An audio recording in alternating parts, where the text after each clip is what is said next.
All right, let's rock and roll. Let's start off with the Justin ski. A little different.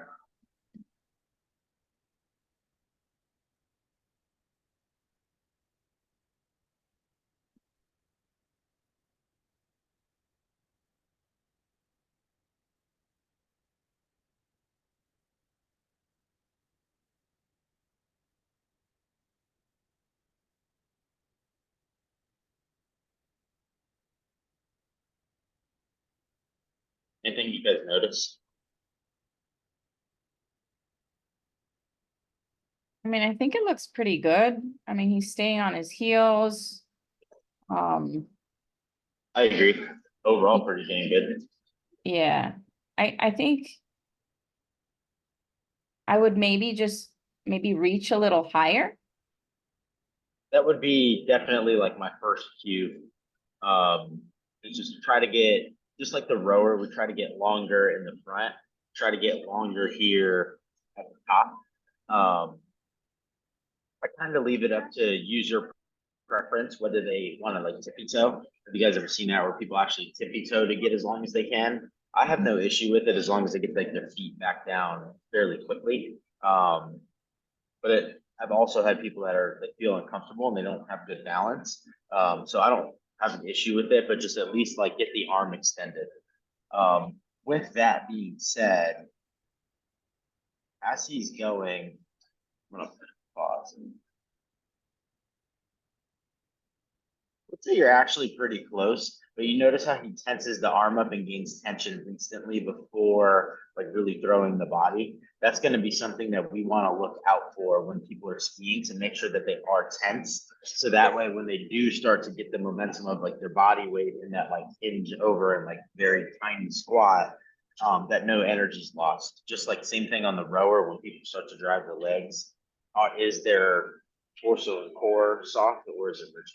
Like, are they going to turn into a fishing rod or is all the energy going to get driven out of the legs? Does that make sense? So I think you do a really good job with that. Reach a tad higher if you can. But I do think overall pretty good job.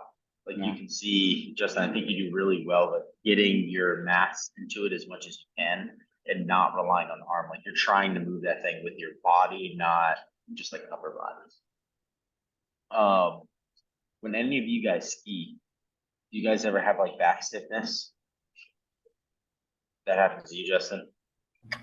Yeah, not this time, but the other last couple of times I've skied, I'd noticed it. It's like very similar to deadlift kind of. It's like the erectors getting tight, right? So that's something I've noticed on the skier when you have athletes that are especially prone to it, and usually you know those people because their backs are the ones that are getting tight on like barbell workouts, especially if you're pairing it with like running and other things like that. If you take them, and you can tell me what you do if you do this different, Dustin.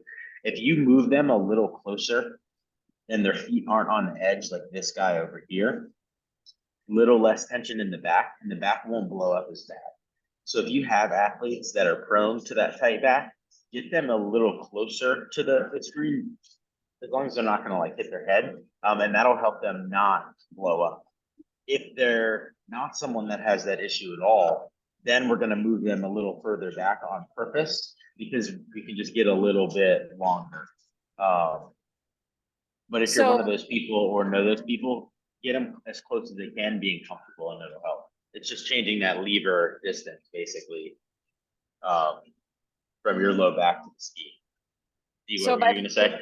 By bringing them closer, they can't hinge down so much, and because that's what's kind of giving them the back pain. No, not necessarily. Bringing them closer, like if you think of a deadlift and you take a barbell and the person rolls the barbell to the edge of their toes and they deadlift from the edge of their toes, it's further away from the center of mass, right? It's farther away from that frontal plane. So their lower back's going to have to do more work to get the deadlift off. Versus if we roll that deadlift against the shins now and we take off and it like shaves their legs, now the lever and the distance is closer, so there's not as much force in the lower back. Same thing here. Okay. the tension's further away from the body, so it's gonna Yeah. make it harder to pull versus the tension's not closer to the frontal plane of mass, so it makes it a little easier to pull, a little less, less work that the whole person, but also like the lower back has to take. That's purely like trial and error of myself that I figured that out. Because I'm someone that my lower back always stiffens up and steered. And like I hate warming up on it because especially if I'm cold, it happens really, really fast. So getting closer definitely can help that. So if you have athletes, and we usually know who those people are that they get tense, like that can be a cue that you can give them and give them a quick explanation and save their workout really. Okay. Anything else on Justin? I think it's pretty good overall. Maybe So, finish the arms and the bottom a little bit more and just gain it like an inch, but I wouldn't like overstress that too much. Just like that's pretty minimal. What are you gonna say, D? the difference between how he's pulling down and coming back up Versus versus this guy? the guy who's doing like the butterfly with his arms. Um, Uh, I think I went and watched a bunch of ski videos. And I did when the ski first started getting popular, and it's kind of the same now. You'll find 10 different coaches saying 10 different things. yeah, What I would say is whichever one you're most comfortable doing, do it. And then remember, it's the same mechanism as a row. So in a sense, we do want to time up the fan wheel and get a second of rest, whether we're going arms straight up or we're doing a butterfly out. Either one's going to be fine. I would always say straight lines are more efficient, but I personally feel like it feels better on the shoulder when I do a circle versus when I go straight up. I feel like it burns me out more. Yeah. So I would just definitely say find comfort as far as like the hands go. Find comfort and try to find the cadence that's going to fit to when that wheel is wanting to start to slow, that you're able to catch it and go, and there's not going to be like too much of a slowing because you're taking too long to come up. Besides the arms, look at this guy's hinge compared to Justin's hinge, right? I would say he's probably a little more prone to maybe back stiffness happening here. He's very, very bent over ski versus getting like his knees do bend, but I don't think it's at the force. Like if you see Justin, his knees and his hinge happens at the same time. This guy hinges and then the knees bend like in the end. I would just want to maybe keep a little bit more of a crowd test so he doesn't lose so much energy. That's all I would say there. With more efficiency, keep it perfect. But Justin, nice job on this overall. Anything else you guys want to add? He's definitely one that I feel like at a lot of gyms we don't have 10 skiers for members. So when it is programmed, like it usually gets changed to a room, we don't get to get on it that often. And then when people do get on it, I think it's a very easy one to just let them go and like not coach and not confuse. So just look out for those little things and get something on it because it's definitely devastating if you're doing farther distance.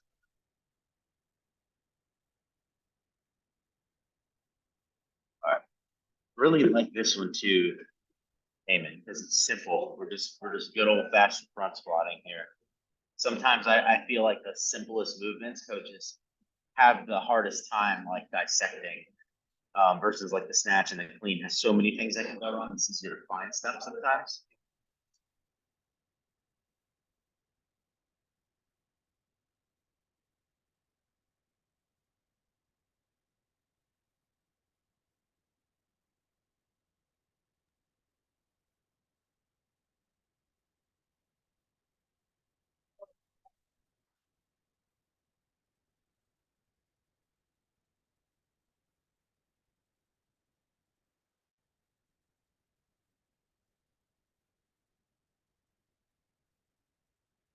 What do you guys think? I would say 8 out of 10. Two points that I'm gonna give out of 10 out of 10. I guess 10 out of 10 doesn't exist. 1.5 points to be a 9.5. I think I he's think a really, really Oh. No, you go. Okay. He has a really good front rack position, but it looks like he initiates with the knees. That's what I was gonna say. Was that what you're gonna say, D? Yeah. You guys are catching on really good to that. Yeah, there's no, the line of action's off on the squat. It's a knee initiation to go straight down, and I really like how Cayman clipped this, because if I'm not mistaken, these are like 5 or 6 sets of 3, right? And you're clipping it so the video's moving fast. You can actually see, like, watch. It starts to change in this first one, like it's there, and you can see he's a lot more upright, right? And then if you fast forward, notice how things do start to deteriorate a little bit, and like he starts to get a little more vertical. Even though the person was very vertical going down, and it was still in the initiation, and it gets like worse by a small degree, and then even the torso starts to like want to hinge too. So you can see how fatigue is slightly changing the movement pattern, and the faults that we had. Look at this first front squat, and it's a nice front squat overall. The fault starts to get exacerbated. So it's a really cool like sequence that he did here, because you can start to see how, yeah, we need to fix the line of action. The butt needs to go back a little bit before it goes down, and then how that got exacerbated later on. This is a front squat, super simple movement compared to, you know, a snatch, a clean, all those other ones. So if you can see it here back to back to back and how that deteriorates, now imagine if we take it and make it a complex movement. It goes to show that even some of the smallest things, we have to nip them in the bud as quickly as we can, because as fatigue, load, speed, all that stuff sets in, it's only going to get worse. That's why one of my pet peeves is the person that goes, oh, but it's lightweight. Dude, even worse, you're gonna look like a dumpster fire in like 3 sets. Like this should be no problem at all. Worst excuse to ever use in the world against the coach. But yeah, you guys nailed it. I think line of action is the big one here. Obviously, it's a front squat, so it's not going to be a huge butt back and down compared to a back squat, but just a little bit is what we need. If you're not sure of it, watch his feet, and it's not that he gets toesy bad, but you can see weight distribution going back and forth in the shoe.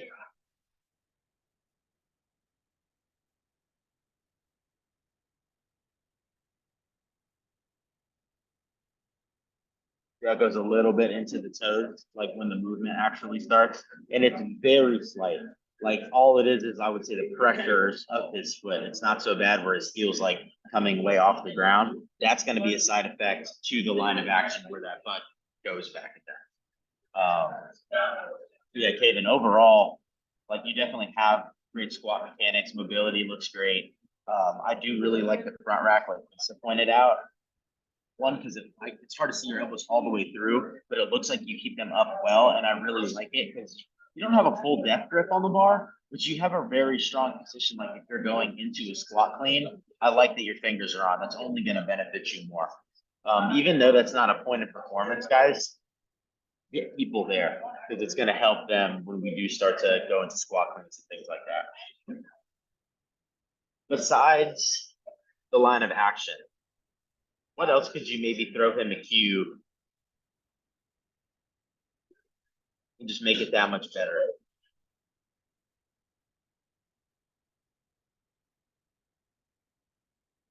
I already brought it up a little bit.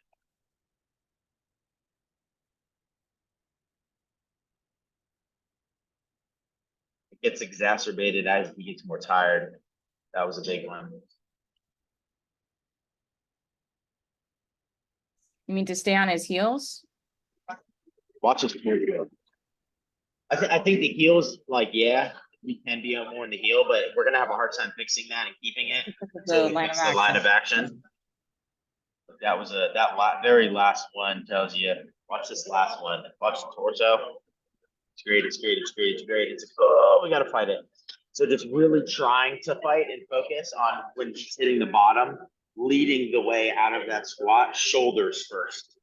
I think a lot of coaches like to cue elbows up, and like your elbows can be high as hell, but you could be hinged over and it's not going to solve the problem. So I always like to say like lead the way with your chest, lead the way with your shoulders. And then even if the elbows aren't perfect, the bar is still gonna stay racked pretty good.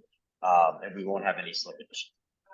The cue That's that I a- like to, the visual or Go the ahead. cue I think of, obviously it's not implemented, but the cue I like to think of is like a puppet on a drawstring from your head. Oh, yeah.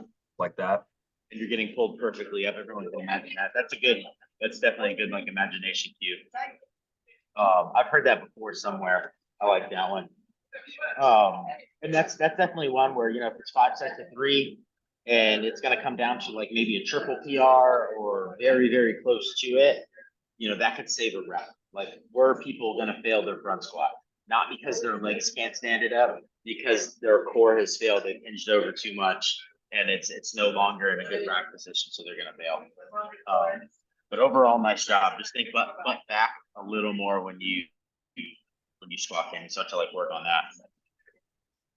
You wouldn't believe how many. Your video is a little different than everybody else's. There we go. You wouldn't believe like how many people, especially when you teach overhead squat, that they just try to go straight down, and because they go straight down, everything from the hips down breaks down even worse. And then it takes their overhead squat that they're already going to struggle with because of potential mobility, and then adds, you know, 20% more of a hard work effort. So even on an overhead where people will fight you and say, no, but I have to stay upright, you can still stay upright and it'll fix a lot of the low body issue. So all squats have line of action.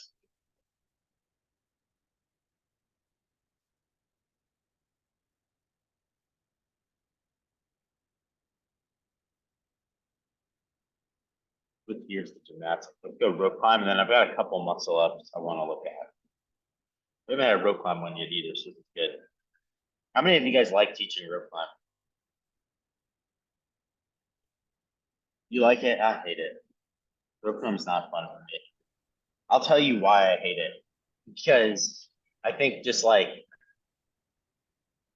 if you're learning the feet, one of the biggest things is putting somebody on a box and having them practice their feet without sitting there hanging, right? And what people do is they do it one time on a box and then they just want to jump up and do it. And all of a sudden they feel their full body weight. There's someone that doesn't really have a good pull up yet, and it's panic moment, and then they go panic moment, and then they don't take their time like they did on the box to get it right, and it's just like a shit show. That's why I hate it. So when you guys are teaching rope climbs, side note to this video, like have them go through a box if they've never done it a few times. Like practice makes perfect. Don't let them rush. And then the other thing is be strict. Like if there's going to be one day on earth that you're going to be a slight jerk when you're coaching, rope climb day is a good one, because I don't know how many times I've seen somebody get up there, forget what they're doing while they're up there and go, I don't know how to get down. I'm like, what am I going to do? Catch you? You know what I mean? Like you got yourself into the situation. So It only is one letting of the people- scariest ones, I think. Oh, absolutely. Making sure people really get their feet down on the box, making sure people hang and have a strong hang is really important. Like I make a dead hang on the ropes, and then if I see someone that comes off before I say it, be like, I just go up to them. I'm like, you're not going up today. And then when they are learning feet and they haven't proactively been rope climbing for their whole CrossFit career, you're going to jump up, you're going to hold on, you're going to lock your feet, you're going to test it and stand, and then you're going to come down. You're not climbing the rope, and be stern in it. I can't tell you how many times I've been in a bad position because someone doesn't listen, and I should have been sterner, especially men. They all think they've got it, and I've seen no skin on hands because they've come down, and that was from a coach. So be stern on rope climbs. And a lot of them, like you say like, you're not gonna do that, and they still They do. go up there, and it's like, I told you not to do it. But they just, I Even- can't do this. It's like, okay, Even if like what are you gonna do? It's not like you're gonna go grab their ankles and stop them. So even if they start to go up, yell their name and be like, don't go all the way up. Because imagine that they do, and then they do fall. And now you have everybody in class hearing you yell, do not go all the way up. Now you have witnesses for this guy was negligent by himself. That wasn't you. So it's kind of like you're protecting yourself too. The other thing, side note, I know none of us are gym owners here, but the rope on the floor, like it does make it easier for people to clamp their feet and learn that. However, it adds a huge risk factor when it comes to landing on it, rolling ankles, breaking ankles, ACLs. That's how Scott Panchik tore his ACL last year. So I know you guys don't have to say, and this is like out of y'all's control, but the recommendation of, hey, can we cut that so we minimize risk? And then all you got to do is take a lighter, or you can melt plastic on it, and you can bind it so it doesn't come untangled. It's not a hard task. You roll some tape around it and do that. It's always a smart thing, I think. I almost just rolled my ankle on a Technique Tuesday coming down because our rope was on the floor and I didn't realize it. All right, let's watch the video.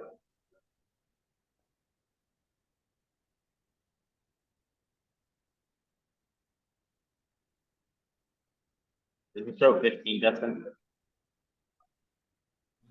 What's that? Is it a 15-foot rope? I think it is. I can't recall. It's higher than Pompano's. Yeah, Riptide's rope is like 12. And now my new gym, they're like a true 15, and it might be even a little longer. I actually think it's a little longer, and oh, they got real hard real fast. We just What do got you a new guys- rig outside that has a higher rope climb piece to it, but I'm not sure how high that one is. It's definitely higher than the one inside. That one's probably 15 then. So this All is right. probably maybe like a 13 or a 14. What do you guys see, if anything? I think that's a very good rope climb. You It's start great. with straight arms, like your hands are close together, you bring your feet high. I mean, you're doing 2 pulls. Yeah, I it's awesome. I It think is. you do a really good job. All the things that Dee just said, like let's just like review them so I can pause the video. You do a really good knees to elbow.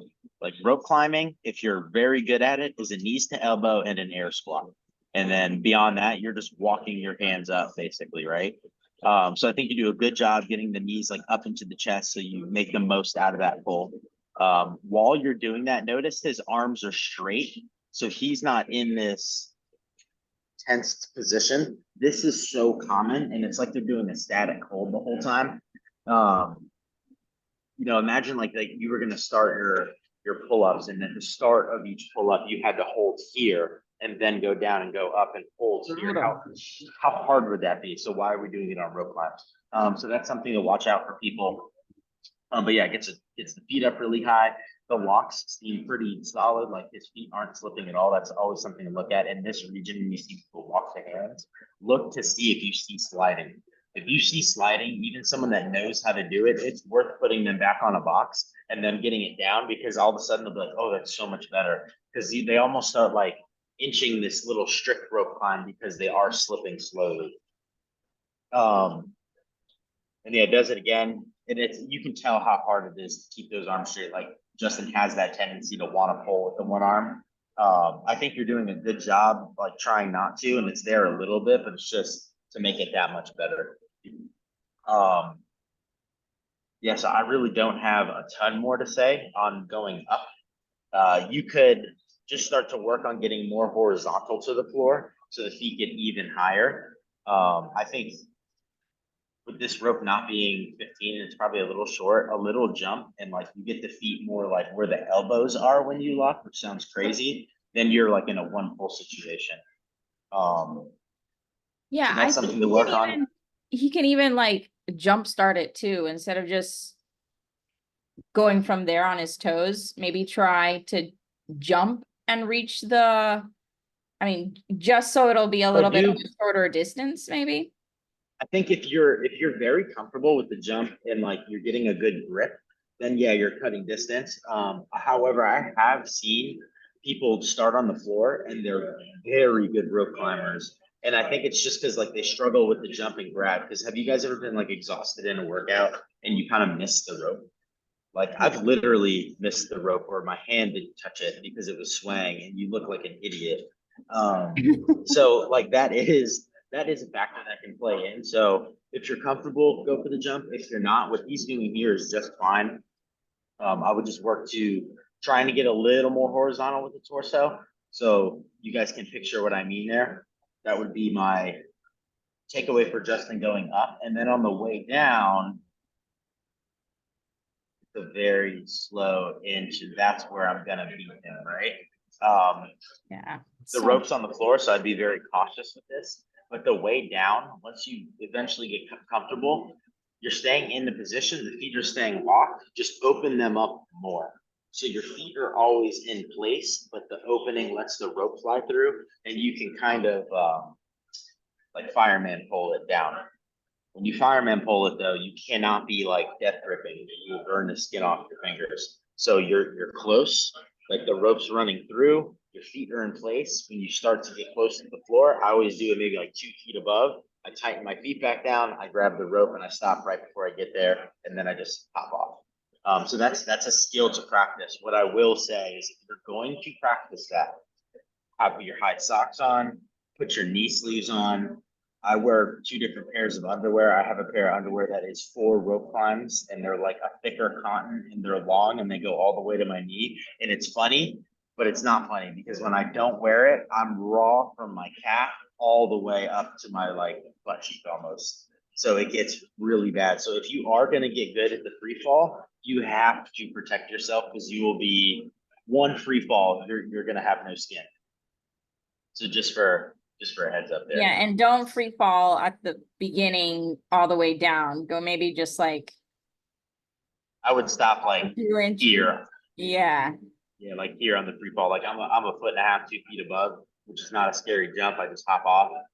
Especially if you have a rope on the floor, that's when like I really be careful with it because you don't want to land on the rope, like you'll just like snap an ankle. And obviously like jumping off, I know that like seems like common sense, but I can't tell you how many people I've seen just like jump off the rope and they're like, no, it's fine. And I'm like, it's not, you're gonna tear your ACL. So just be on people's ass about that. All did right, y'all let's look at- see Ellie Turner's rope climb? That's her name? Justin Madero's girlfriend. Her I rope don't think I climb saw hers. came down, she slid down so fast. It was wild. Oh, is that the slow-mo video? Yeah. I think they slow-mo it. Yeah, I did see that. Yeah, a lot of people sent me that video, actually, and they asked me how to do it, and my response kind of sounds like I'm being an asshole, and I think I offended a couple people even, but like the reality is you just fall. Like Yeah. that's really all, you just fall, you have the balls to try it or not, like it's Yeah. like almost what it comes down to. If you know how to lock your feet, you know the position you need to be in, you're just opening them up and you have to let gravity do its job. I think if you have any like hesitation is when you start to go hand over hand or you burn yourself. I think if you imagine it's a pole, like a fireman, like imagine trying to inch down that thing, like that would be really hard, like you have to have the same mentality. That being said, don't try it if the rope's on the floor. Also, if the rope is really short, like Riptide's rope, it's like 12, 13 feet. Like it's a really hard one to do that on because the moment you start, you're already on the ground. So you kind of only practice it if it's like a true 15-foot rope because you actually have the time to get there. All right, let's look at these muscle ups. Super interesting. These are super interesting for me, by the way.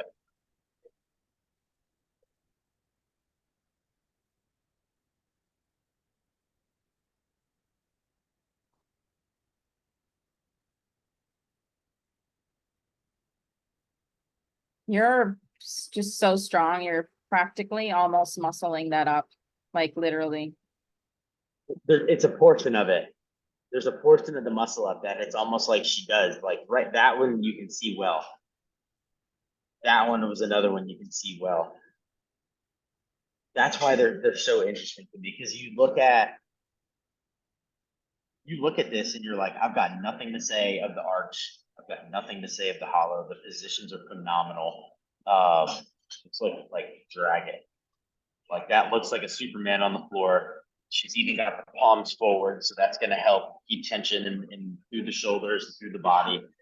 She has good patience. She waits for those feet to start to get in front of her before she starts to pull. Like now that's looking like what? Like the ring row we wanted to look at. And there's good momentum, like all the way to live here. And then all of a sudden, it's almost like you slow yourself down to like make sure you have this gentle turnover through. And D, I think you're spot on. Like he's just very strong in that position to be able to do that. I think if I tried to slow down there, Hmm. there's no way. There's no chance. So that's why it's an interesting muscle up to me.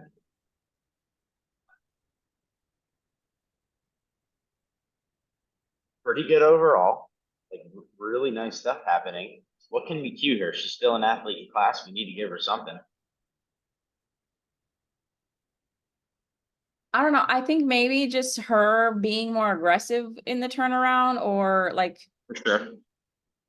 in the turnaround, and almost like bringing her hips up a little bit more aggressively too for the turnover. And let's look at, so like the aggression through is like good. Something I've learned in the last 2 months, when you tell especially girls be more aggressive, I don't think it clicks the same for women as it does men.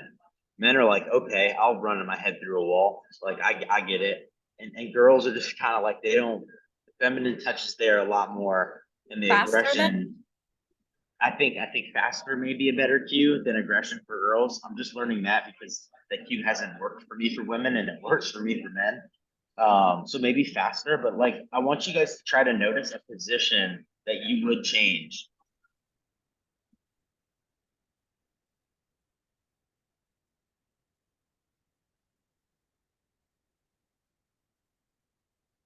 Notice anything? Is it the bottom of the dip? The bottom of the dip. Yeah, so if I stop it in the bottom here, I don't love that position, right? When she turns over, she's looking directly at the floor under her. Oh, yeah. I think if you maybe just even cue, like, hey, let's keep our head up, it's gonna pull the torso up more, and I actually think it's gonna make that transition a little more like fluid through. And I think that might help her be able to add the speed of the transition and have more of that aggression. So I actually think like you have that habit of going to that like push-up position rather than bottom of the ring dip position. And I think that's why partially you slow yourself down. Because where is her momentum actually going here? When she turns over and her chest and head go to the floor. Down. To the floor, no? It's going down, right? It's going to the floor. And Isa, have you ever done a muscle up and you like turn over too hard and you kind of lose it? Does that ever happen to you? I have. Mhm. And does that make you a little nervous? Yes. Yeah, I can tell. Like I'm a fortune teller when it comes to that. And that's because when you turn over, the head's going to the floor, so the momentum's there. So when you did turn over really hard and you did get really aggressive, your force was going that way, and that's why you lose it. Versus good posture staying up, you can have all of this force, but we're in this very stacked position now, and our force isn't going down and like teetering over the rings. Does that make sense to you guys? So as pretty as this is, Beautiful. work on that bottom position here. And I think that will help. The other like little bit of flip side, which you don't do bad, let's look at the legs when you turn over real quick. So you see how you turn over and you're kind of like a book, Mhm. and like you're folding like a book a little bit at the hip. If you can get the chest up more, and now your entire body teeters, so like your feet are in front, they're in front, and as you're turning over, your whole body's moving. Now your legs are hooking under you faster, and you can get more help out of that, like how you kick your butt here. You'll get even more efficiency for the actual dip portion. Which you do a pretty good job. You do get your feet back quick, but you see how there's like a lag, and like that whole area has a lag. So just start with posture, and just, okay, I'm gonna look across the room. You're gonna find a spot on the blackboard or whatever's over there, lock into it, and do your muscles staring at that. Take a video, and that alone may help it. And we'll relook at it. Okay. That's your homework. Okay. Because you have so many good things happening with this that it's just This is a situation where like we have our meat and potatoes. Now we need to put the seasoning and finish the dish, right? This is where we start to major in the minors when you look at something like this and you're like, ooh, that's nice. What can we find? Yeah. If somebody's tipping like a scorpion and they're tipping like they're on a barbell, but they're looking down, the looking down's not my issue, right? We need to fix 15 other things. Let's stay with ring muscle up real quick. Got the ring thing. You could tell this rep was really hard by doing his face. Didn't feel good.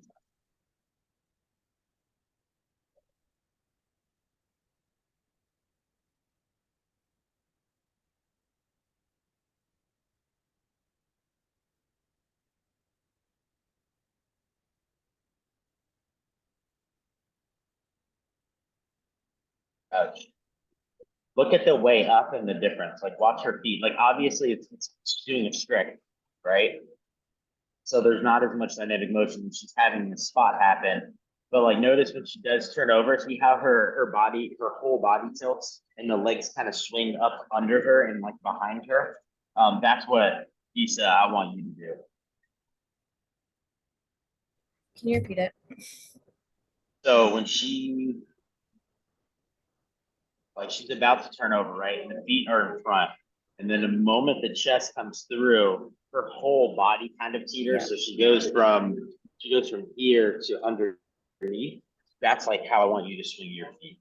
And even still, like you look at her eyes, like she still is looking at the ground, but it's like the ground in front of her. It's not the ground directly under her. So that could be another one like, hey, get your head up. Remember, where your head goes, your body goes, and that's why that can be such an important cue sometimes.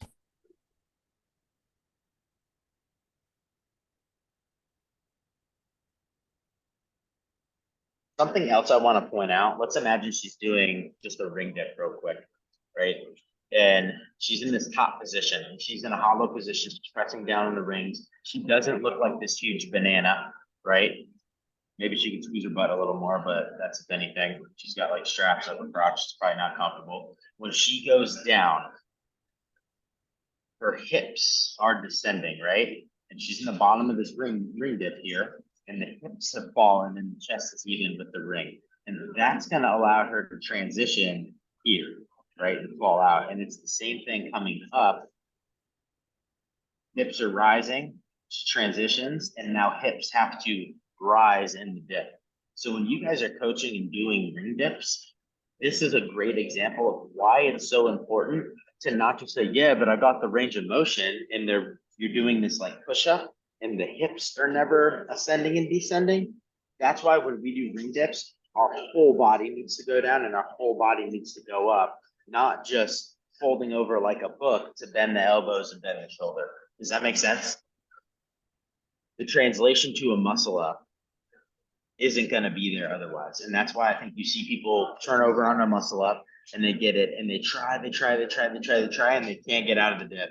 And then they go, but I have ring dips. I don't understand. Well, you don't start a muscle up from the top. You start a muscle up from the bottom. And so like, it's a different movement they're actually doing. They're doing push-ups on the rings and versus an actual dip.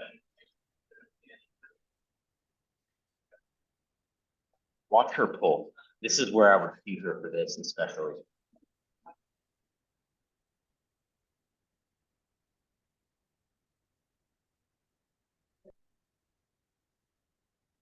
What does she need to do? Bring them further down, maybe?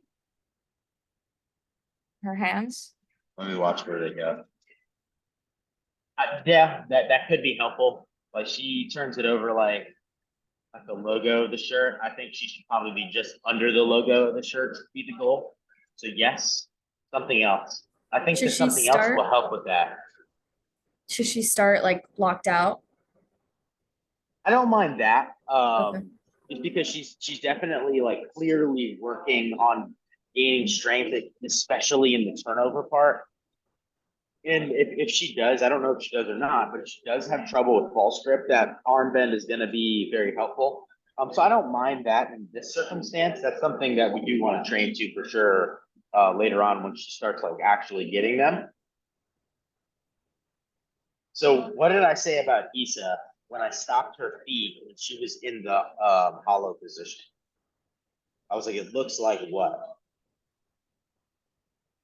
A ring row, right? She's very horizontal to the rings and she elevates like horizontally versus Gina here is completely vertical and that does not resemble a ring row, right? That resembles more of a pull-up. So even though she's gaining tension and this is a hollow position, she needs to teeter and have this like lean back as she's pulling, right? A lot of times you see people actually like lean back and go into an arch and they get their like torso horizontal to the ring, especially when they're like learning and struggle busting through strict ring muscle ups, but she needs to get her chest opened up to it so it resembles more of a ring row and not just a down pull up. And I think the QD said like she needs to get her hands lower. If she's leaning there, it's going to be a lot more accessible to get here versus if she's just upright. Like imagine how strong you have to be to push here versus if you're leaning back, it's actually just more of a pull to that point. So that would be what I have her work on. Like, let's get a little bit of lean, turn this into like this ring row-esque pull. And then everything she's doing, I think, with the actual turnover, I think she's doing a good job. Like her training in these low rings she's been working on. Like she's as a coach, she's convincing me that she's giving herself good neuromuscular patterns on what she's going to need to do when she gets there. Does that make sense to you guys, though, that teeter?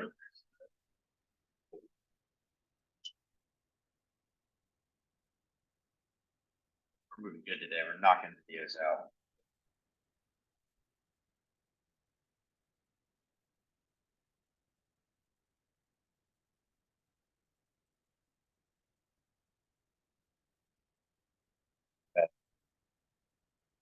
Started the wrong one. Hold on.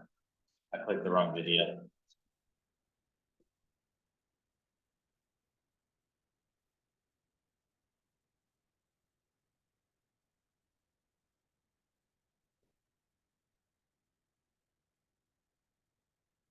All right.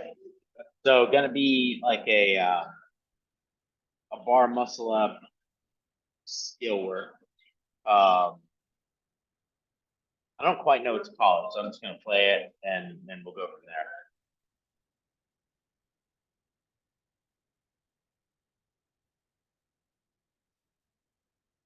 Hip to bar-esque.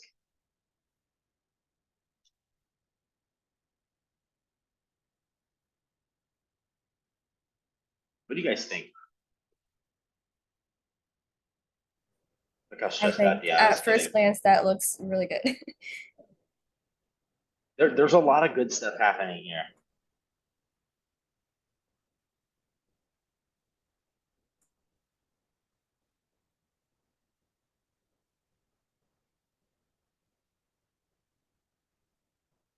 My commentary, especially on the first one.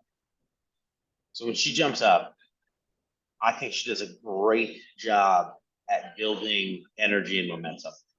Like you can see the speed out of it. She gets into this arch, she stays fairly tight, like things open up a little bit, but not a huge deal here. And there's a lot of speed and snap coming out of the arch into the hollow. So you can see like the momentum, like just notice that real quick.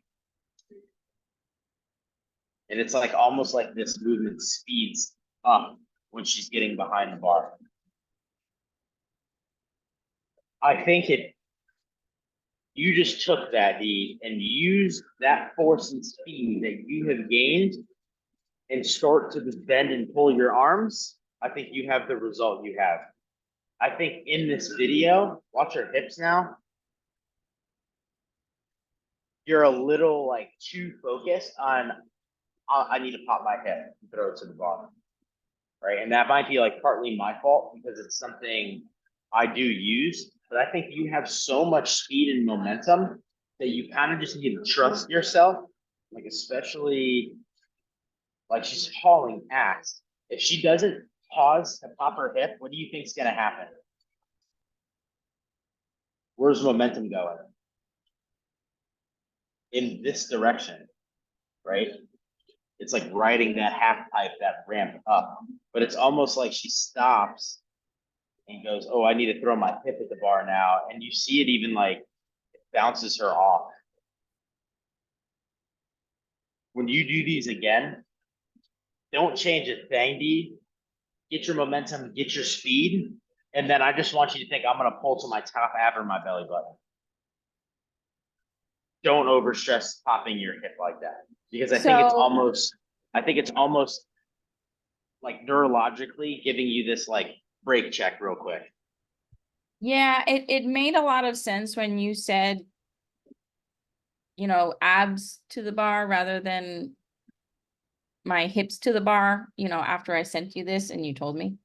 Because I actually used that cue on another girl and she did them so nice. Changed it. Like, goddamn. But in my mind, like what I was trying to do here, I was trying to do that technique where they bring their knees up to their chest and then pop their hips. So I guess I was just looking at it a different way. Trying to change, trying to Yeah, develop because like a I new never do style. them like that. But it does make sense to bring your abs. Next time I will try to bring my abs to the bar.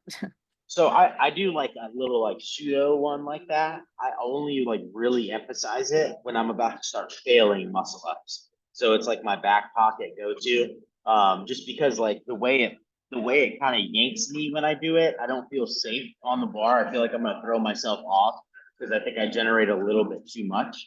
Um, and there's a lot of athletes that like don't use it and it works really well. I think the start of this kip and the momentum that you actually do have here is so good.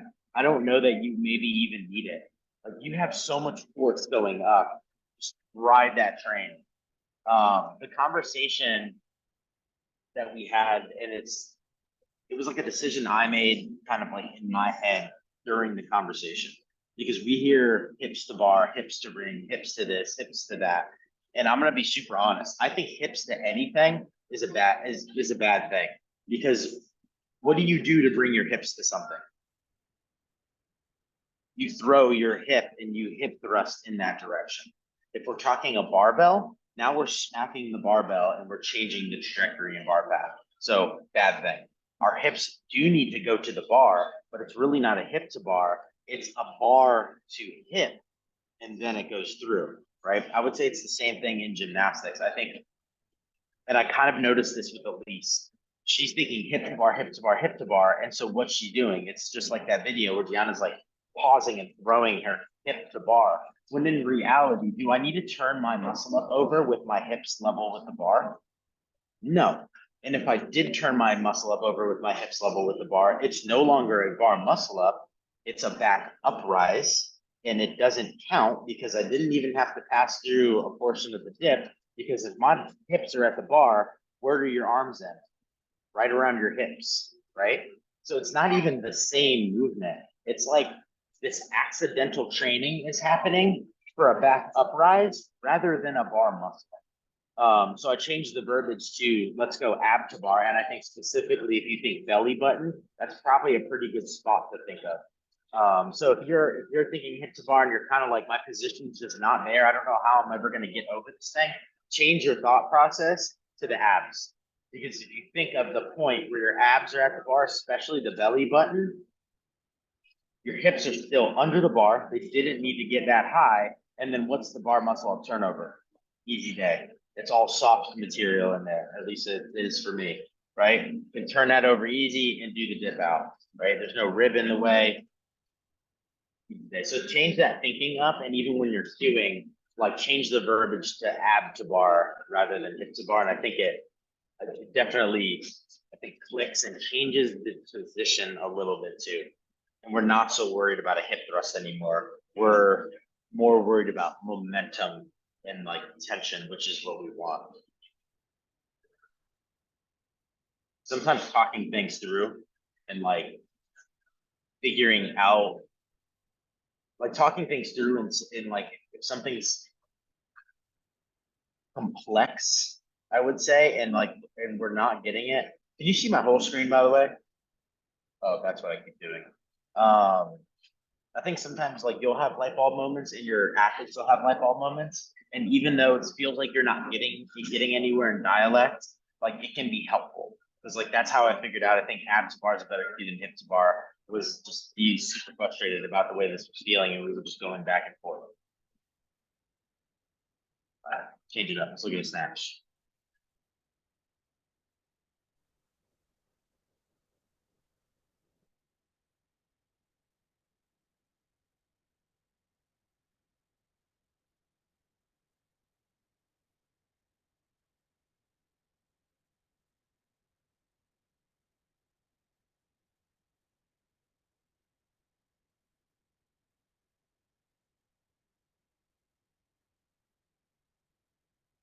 What do you guys think? This is a tough one, I would say.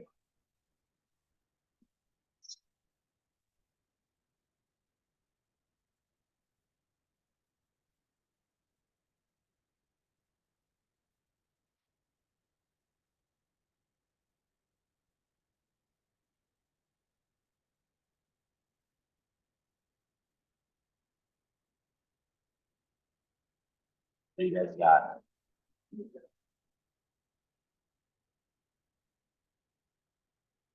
You're muted, D. Sorry. I think maybe she could keep the bar a tad closer Yeah, and faster turnover, maybe like a more aggressive punch. yeah, I do think the issues that arise, I'm gonna drag it slow, are related to those two things. So one, great job taking the bar off. She actually gets into a position that resembles a snatch grip lift off. It's not just like a Jefferson curl, right? Position two here, I like it. I think it's strong.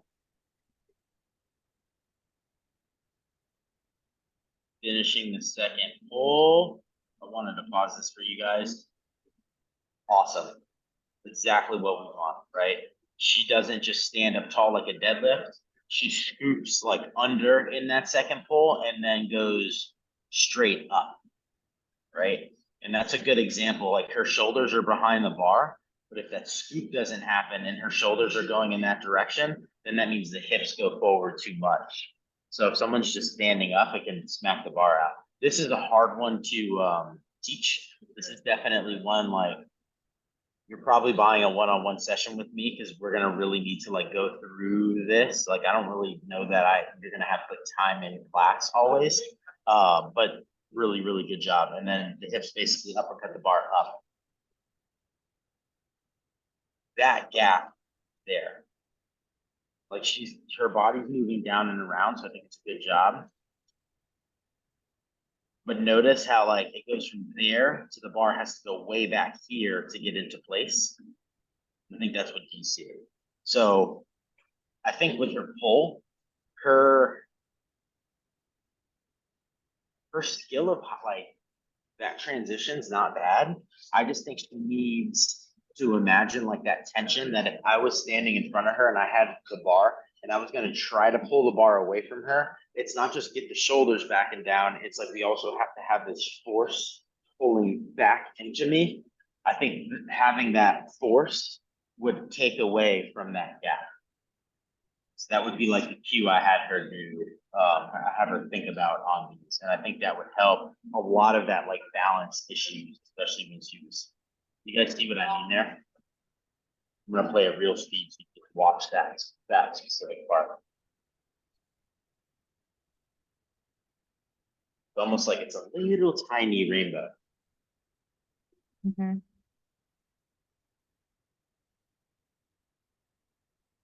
Right? We don't want a little rainbow, we want a straight up and down path.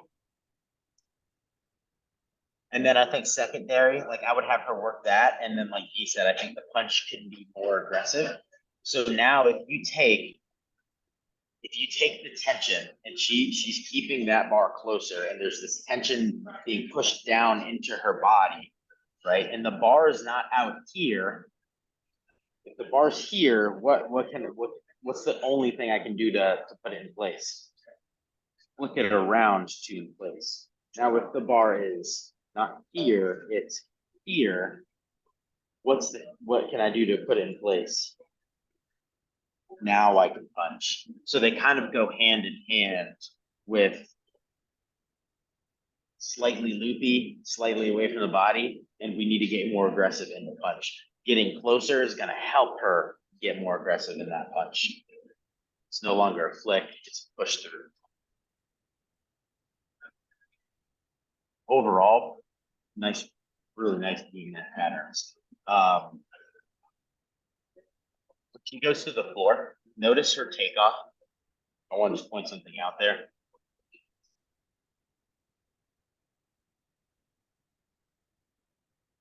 What's her speed do from the floor all the way to her jump?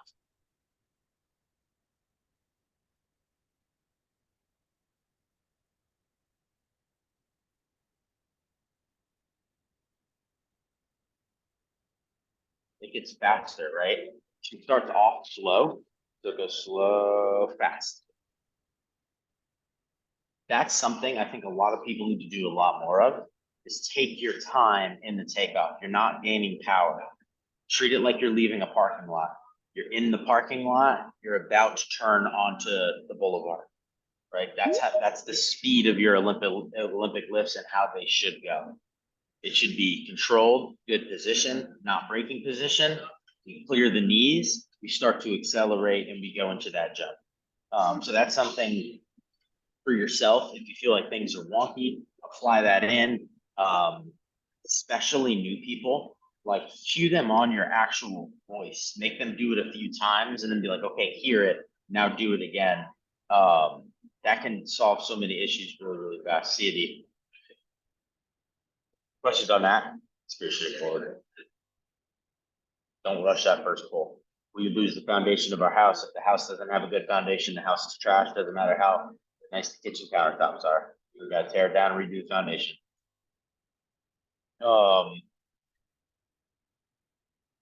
We're right at 12. You guys have anything before we wrap it up and call it a day?